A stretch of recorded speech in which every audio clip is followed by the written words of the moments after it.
Viewers, இந்த video நம்ம என்ன பார்க்க போறோம்னா, இப்போ ரீசெண்டாக நடந்து முடிஞ்ச குஜராத் உள்ளாட்சி தேர்தலில் ஒரு மிகப்பெரிய அதிர்ச்சிக்குரிய சம்பவம் நடந்திருக்கு.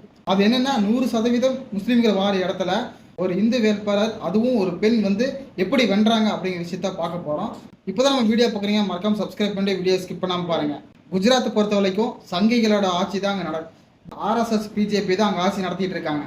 ஆனால் இப்போ ரீசெண்டாக நடந்து முடிஞ்ச ஒரு உள்ளாட்சி தேர்தலில் ஒரு சுயேட்சை வேட்பாளர், அதுவும் ஒரு பெண், அதாவது கேந்திராங்கிற இடத்துல 100% பேர் முஸ்லிம்ஸ் தான் வாழ்றாங்க. சுயேட்சை வேட்பாளர் ஒரு பெண்ணா நின்று அங்கே வெற்றி பெற்றிருக்காங்க. இது RSS கூட்டத்துக்கும் பிஜேபி கூட்டத்துக்கும் சங்கி கூட்டத்துக்கும் மிகப்பெரிய செருப்படியா விழுந்திருக்குன்னு தான் நம்ம சொல்லுவோம். குஜராத் உள்ளாட்சி தேர்தலில் அதிகமான இடங்கள்ல பிஜேபி வென்றிருந்தாலும் இந்த ஒரே ஒரு இடத்துல மட்டும் தோத்துருக்காங்க. அது சுயேட்சை வேட்பாளர் வெற்றி பெற்றது மிகப்பெரிய அதிர்ச்சிக்குள்ளாயிருக்காங்க இந்த சங்கி கூட்டங்கள். இந்த கேந்திரா மக்கள் மதத்தை தாண்டி ஒரு சகோதரத்துவத்தையும் ஒரு மத நல்லிணக்கத்தையும் ஊக்குவிச்சிருக்காங்க. இது மதத்தை வச்சு அரசியல் பண்ற இந்த பிஜேபி RSS சங்கி கும்பலுக்கு மிகப்பெரிய அடி விழுந்திருக்குது. இந்த வெற்றி பத்தி நீங்க நினைக்கிறீங்கிற விஷயத்தை கமெண்ட் பண்ணுங்க. வீடியோ பிடிச்சதை லைக் பண்ணுங்க.